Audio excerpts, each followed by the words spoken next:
Welcome all of my dear student in Sri Digambar Institute of Technology dosa.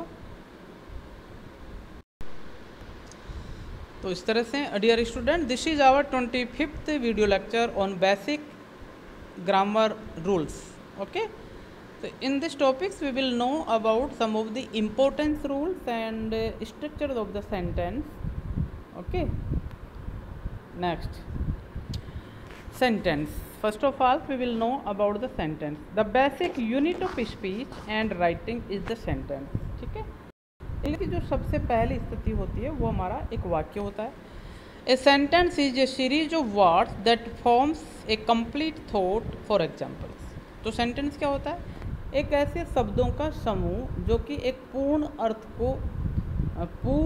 अर्थ का विवेचन करता हो या पूर्ण अर्थ प्रकाशित करता हो, ऐसे वाक्यों के समूह को वाक्य कहा जाता है। शब्दों के समूह को वाक्य कहा जाता है। Birds fly, Samuel Johnson's father ran a book store, my two black cats enjoy lazing in the sun.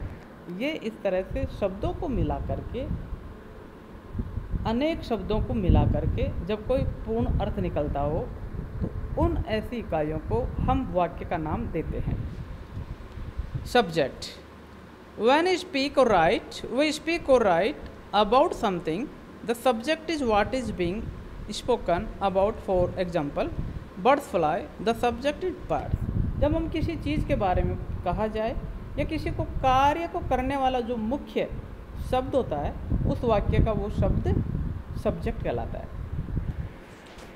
Samuel Johnson's father ran a book store, the subject is Samuel Johnson's father. ठीक है, my two black cats, इसके अंदर जो nouns होता है वो उस वाक्य का सब्जेक्ट कहलाता है।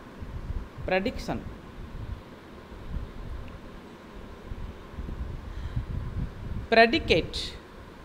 प्रेडिकेट वाक्य के अंदर दो हिस्से होते हैं। पहला होता है उसका सब्जेक्ट, सेकंड होता है उसका ऑब्जेक्ट। ऑब्जेक्ट कहाँ से शुरू हो जाता है सेंटेंस का, या उस वाक्य का सेकंड जो पार्ट्स होता है वो एक्चुअली वो सब्जेक्ट के बाद से ही शुरू हो जाता है। जैसे, while the subject is what we are talking about, the predicate is what we say about the subject. For example, birds fly. ठीक है, fly is what is being said about the birds, it is what they do.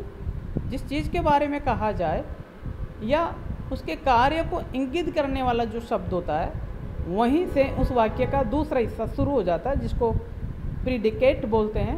Predicate का मतलब होता है विधेय, धे and विधेय। Samuel Johnson father ran a book store, ran is about the father, did it is what is being said about him. ठीक है, my two black cats enjoy.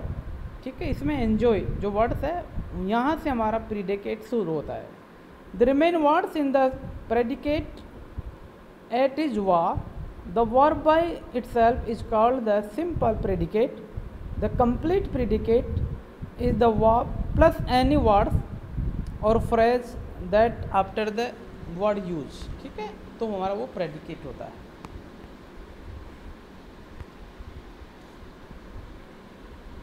Predicate may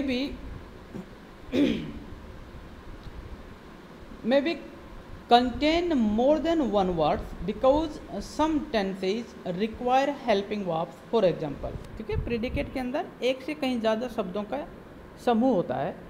The king has ruled the kingdom for 7 years. अब इस example के द्वारा हम समझेंगे कि predicate क्या होता है। In this sentence, the simple predicate has ruled. The complete predicate is has ruled the kingdom for 7 years. ये complete predicate होता है। ठीक है, most of the times the verb all denote an action but not always. Sometimes the verb will denote a state of being or sensing. For example, Toni Morrison is a celebrated author. The verb is doesn't convey an action but it is a complete verb in the sentence. Edward VI become king of young age. The verb become doesn't convey an action but it is the complete verb. ठीक है, तो predicate कौन सा होता है? Complete predicate is has ruled, मतलब वो predicate जो से उस वर्ब के बारे में या उसकी स्थिति या कार्य के बारे में संकेत करती हो, वो प्रेडिकेट होता है।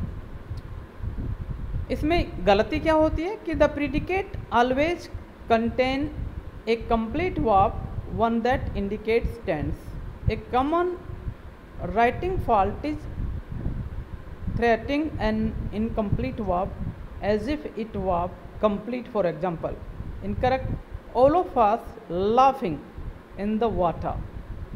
ठीक है, तो ये गलत सेंटेंस होता है। all of us were laughing in the water, all of us laughed in the water।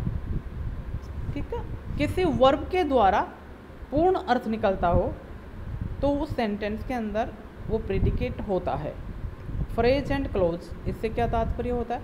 A sentence में be as short as one or two words or much longer. Longer sentence contain words that tell more about the subject or the predicate.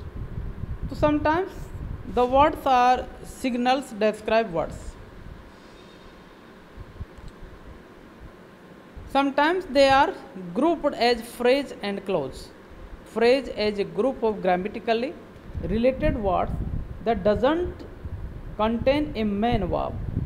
The word in the phrase act as a unit, usually functioning as a part of speech. We cover the parts of speech in the next section. For example, the girl is at home today, but tomorrow she is going to the amusement park. ठीक, अब इसके द्वारा हम समझते हैं कि यहाँ पर वर्ड फ्रेज कौन सा होगा, प्रेडिकेट कौन सा होगा। At home and to the amusement park are phrase functioning as adverbs और place. The girl is a phrase in the sense that the words go together as a determiner and noun, but it doesn't function as a part of speech. ठीक है, part of speech अलग होता है जिसको हम आगे देखेंगे। यहाँ पर ये देखा है कि इसके अंदर एडवर्ब का भी काम किया है। एडवर्ब से तात्पर्य ये होता है जब टाइम एंड प्लेस के बारे में कोई वर्ड इनके उसकी तरफ संकेत करता है, this is the called adverb. Close में आ जाता है। Close A group of grammatical related words that does contain a main verb. तो क्लोज के बारे में हमने एडवांस ग्रामर में देखा था।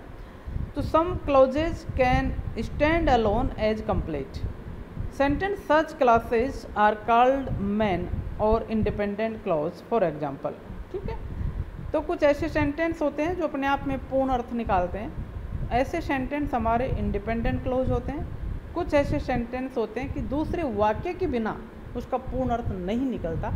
ऐसे वाक्य को हम डिपेंडेंट क्लोज या सबऑर्डिनेट क्लोज के नाम से जानते हैं। The girl is at home today, but tomorrow she is going to the amusement। अब इसी के द्वारा हम समझते हैं। Two clauses to this sentence are: this girl is at home today, tomorrow she is going to the amusement park। दो part हो गए इसमें। The joining word but is simply connecting words, it doesn't belong to either clause। ठीक है, either clause therefore can stand alone expressing the thoughts। The girl is at the home today, complete thoughts, इसमें पूर्ण अर्थ निकल रहा है तो ये independent clause हुआ। Tomorrow she is going to the amusement park, ये कंप्लीट थॉट है, लेकिन बट के साथ जुड़ करके आया है जो स्थिति के बारे में बताया जाता है, तो ये हमारा सबऑर्डिनेट क्लोज हो गया। Other clause are prevented from standing alone because they begin with words that limit their meaning, words like because and when। such clause are called subordinate and dependent clause। For example, मतलब ऐसे close जो किसी शब्द के साथ मिलकर के दूसरे वाक्य का सहारा लेकर के पूर्ण अर्थ निकालेंगे, तो ऐसे वाक्य हमारे क्लोज में आ जाते हैं, सबऑर्डिनेट में आ जाते हैं या फिर डिपेंडेंट क्लोज में आ जाते हैं। द बॉय क्विट कॉलेज, ठीक है, द बॉय क्विट कॉलेज, ये हमारा सेंटेंस हो गया, ये डिपेंडेंट हुआ। But because he won a talent shows, because से जो शुरू हुआ ये हमारा डिपेंडेंट क्लोज हुआ, जिसको सबऑर्डिनेट क्लोज के नाम से जानते हैं। The boy quit college is a complete thought and therefore a man close because he won a talent so is an incomplete thought and therefore a subordinate clause. ठीक है, because से इसको जोड़ दिया गया, लेकिन leaves us wondering what went before. अगर इन sentence को हम नहीं जोड़ें, जैसे कि the boy quite college he won a talent shows, because से नहीं जोड़ेंगे तो ये हमारे मन में रह गए ही won a talent show, he won a talent show. क्यों? द बॉय क्विट कॉलेज, लड़के ने कॉलेज छोड़ दिया. ही वॉन्ट ए टैलेंट शो, उसने टैलेंट शो जीता. तो ये भ्रम बना रहेगा उसने कॉलेज क्यों छोड़ा और इसके जीतने के पीछे क्या कारण रहा. तो उसको स्थिति को परिभाषित करने के लिए जो वर्ड्स हम यूज़ करेंगे वो हमारा सबऑर्डिनेट कंजक्शन या कनेक्टिव वर्ड्स के नाम से जाना जाता है. कॉमन एरर क्या होगा इसमें? लिखते समय जो गलतियाँ होती है वो ये होती है, they have a chess class here, the students like it. ठीक है, they have a chess class here, the students like it. They have a chess class here, the students like it. एक सेंटेंस ये हो गया, यहाँ पर comma लगा दिया हमने. ठीक है, they have a chess class here and the student like it. तो सही सेंटेंस क्या है? जब हम उसको कनेक्टिव के द्वारा जोड़ेंगे तब जाकर के वो सही सेंटेंस हो पाता है. ऑब्जेक्ट क्या होगा इसमें? सब्जेक्ट के बारे में हमने चर्चा की थी, प्रीडिक्ट के बारे में. ऑब्जेक्ट क्या होता है? As a part of the sentence an object is a words that receive the action of an action verb. For example, in the sentence the batter the batter hit and the ball, hit the ball, and the action of hitting has receiver ball the receiver the action and is therefore called the object of the verbs. There are two kinds, direct object and indirect object. तो जिसका प्रभाव पड़ता है, जिस चीज़ के ऊपर प्रभाव, किसी कार्य का, जिस वस्तु, जो भी कोई कार्य होता है वो किसी क्रिया के द्वारा परिभाषित हो या क्रिया का प्रभाव किसी वस्तु पर गिरे, तो वो वस्तु जिसके ऊपर कोई प्रभाव पड़ा या प्रभावित हुई उसको हम ऑब्जेक्ट के नाम से जानते हैं. जैसे यहाँ पर जिनको दो हिस्सों में बांटा, direct and indirect. The word that receives the action of the words is called the direct object. When the direct object is passed indirectly to another receiver, that receiver is the indirect object. For example, सीधा ही असर पड़ता हो किसी वस्तु का या बीच में कोई और चीज़ नहीं हो तो डायरेक्ट ऑब्जेक्ट कहलाता है. Verb and object, verb and things, इसके बीच में कोई चीज़ और ना हो, डायरेक्ट ऑब्जेक्ट. लेकिन जब बीच में कोई और चीज़ हो या उसका प्रभाव किसी और सेकंड पर्सन के द्वारा होता हो, इनडायरेक्ट ऑब्जेक्ट कहलाता है. वो कैसे? द डायरेक्ट ऑब्जेक्ट, देखिए, my mother writes me long letter, writes me long letter, writes me जो है राइट्स के तुरंत बाद आ रहा है, डायरेक्ट ऑब्जेक्ट होता है. The indirect object is me,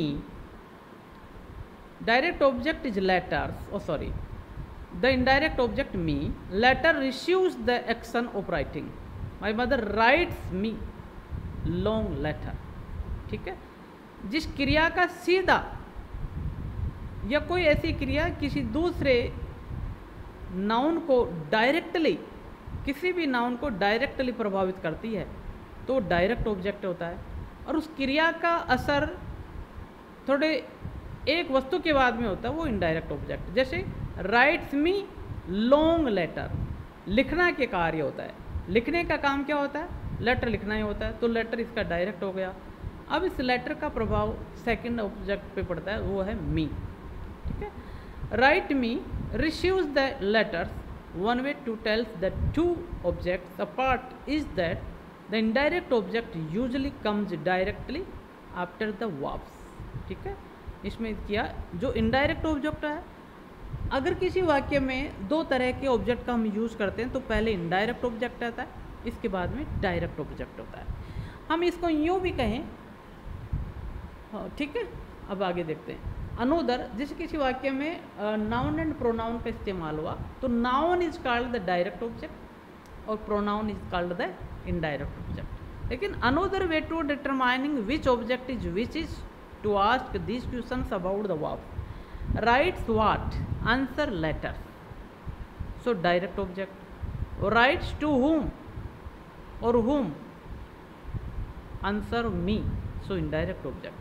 Some verbs that often takes indirect object are write, send, call, give, buy and ये इनडायरेक्ट ऑब्जेक्ट लेती है डायरेक्टली, ठीक है। तो डायरेक्ट एंड इनडायरेक्ट ऑब्जेक्ट की पहचान के तरीके भी यहाँ पर दो है। किसी वर्ब से पहले हम व्हाट और whom लगा के दोनों से पूछें तो किसी से जो अर्थ निकलता है, अगर व्हाट के द्वारा कोई अर्थ निकल रहा है, this is the direct object का वो आंसर देगी या डायरेक्ट ऑब्जेक्ट की तरफ वो संकेत करेगी। यदि whom के द्वारा कोई आंसर निकल के आता है, this is indicate toward the indirect object की तरफ। कंप्लीमेंट, पूरक। As noted about, not all verbs are action verbs, ठीक है। सभी क्रियाएं हमारी क्रियाशील क्रियाएं नहीं होती। Only action verbs can have object. Action verb जो होती है उसमें ऑब्जेक्ट होना जरूरी होता है। Other kinds of verbs being a sensing verbs need a nouns objective complete their meanings, these words called complements. They complete the meaning of the verbs. कुछ ऐसी क्रियाएं होती हैं जिसके कोई एक्शन नहीं होता लेकिन फिर भी अर्थ पूर्ण होता है। ऐसी क्रियाएं या वर्ब कंप्लीमेंट्स कहलाती है। If the completing verb is an adjective, it is called a predicate adjective. If the completing word it is a noun pronoun, it is called predicate noun or predicate pronoun. That actor is especially handsome, predicate adjective, complete the meaning of is, ठीक है। The young princess became king, predicate noun की तरफ आ रही है तो ये complete words है इसका। Is it see, predicate pronoun, complete अर्थ दे रही है तो ये हमारी कंप्लीमेंट कहलाती है, ठीक है। ऐसी क्रियाएं। अब कंप्लीमेंट भी हमारे दो तरह के होते हैं, objective and subjective. Objective and subjective. Objective से तात्पर्य होता है कि जो एज ए ऑब्जेक्ट के रूप में जो वर्ड्स आया है, अगर उसका तात्पर्य सब्जेक्ट से रिलेटेड है तो वह ऑब्जेक्टिव कॉम्प्लीमेंट कहलाता है, सब्जेक्टिव कॉम्प्लीमेंट कहलाता है। यदि किसी वर्ड्स का रिलेशन सब्जेक्ट से न होकर के ऑब्जेक्ट से है तो वह ऑब्जेक्टिव कॉम्प्लीमेंट कहलाता है। तो इस तरह से ये होते हैं पार्ट्स ऑफ स्पीच। कौन कौन से? Words are just words until they are used in a sentence, which once a word is used in a sentence, it becomes a part of speech. The function the word serves in a sentence is what makes it whatever parts of speech it is. For example, the word run can be used as more than one part of speech. ऐसे शब्द जिनका इस्तेमाल वाक्यों की structure बनाने में या कोई अर्थ को परिभाषित करने में यूज़ किया जाता हो, वे हमारे पार्ट ऑफ स्पीच में आते हैं, है ना। तो Sammy hit a home run, here run is a noun, direct object of hit, ठीक है। Sammy hit a home run, तो इसमें you mustn't run near the swimming pool, here run is verb, part of the verb phrase, must not run, वहाँ पर वो noun था, यहाँ पर ये वर्ब है। The 8 parts of speech are noun, pronoun, adjective, verb, adverb, preposition. ये part of speech के इससे होते हैं, भाग होते हैं। नाउन क्या चीज़ होती है? Noun, a noun is a word use to describe a person, place, things, event, idea and so on. Noun usually function as subject or object. Noun का वो हिस्सा जिसके द्वारा किसी व्यक्ति, वस्तु, जगह, घटना आदि के बारे में जानकारी मिलती हो वो नाउन कहलाता है। अक्सर सेंटेंस में ये सब्जेक्ट एंड ऑब्जेक्ट की भूमिका निभाता है। The most important thing to remember about noun is that they have number, that means they can be singular और they can be singular and plural. Noun की एक सबसे बड़ी विशेषता होती है कि उसके संख्या होती है, इसलिए नाउन एक वचन भी हो सकता है और बहुवचन भी हो सकता है, ठीक है। कॉमन एरर्स, मिस्टेक क्या होती है इसके अंदर? A common writing errors is to assume that the name of a company act as plural nouns. The confusion comes from the fact that many employees work for any given company. The name of the company itself however is a singular noun. ठीक है. Incorrect. yesterday Microsoft declared that they are going to release a new product. ठीक, ये हो गई. तो ये गलत क्या हुआ? Microsoft declared. माइक्रोसॉफ्ट एक कंपनी है, एक कंपनी है, उसमें बहुत सी कंपनियाँ क्यों ना हो. और आगे मैंने दैट दे यहाँ पर हमने किया, तो they refer to the plural, but in the first sentence the Microsoft is related to the one single company, so they is incorrect. ठीक. Declare that it is going to release a new product, तो ये चीज़ इसमें आती है. Noun categories, इसकी category कौन कौन सी? प्रॉपर नाउन से कॉमन नाउन है, कंक्रीट नाउन से मटेरियल नाउन है. इस तरह से इनकी कैटेगरीज होती है. एब्स्ट्रैक्ट नाउन है, काउंटेबल नाउन है, नॉन काउंटेबल नाउन है. Forming the plural and plurals of noun. The English language has regular and irregular plural forms of nouns. The most common way to make a noun plural is to add s and the singular. For example, cares, cares. ठीक है. इसके बाद में s या es का use करते हैं. किसी नाउन के बाद में s या es का जब यूज़ होता है तो वो नाउन हमारा प्लूरल हो जाता है. ठीक है. लेकिन es उन जगह करते हैं ऐसे वर्ड्स जिसके एंड के अंदर डबल एस है, सी एच है, ओ है, ये जब आते हैं तो वो नाउन प्लूरल अपने साथ में ई एस लेता है.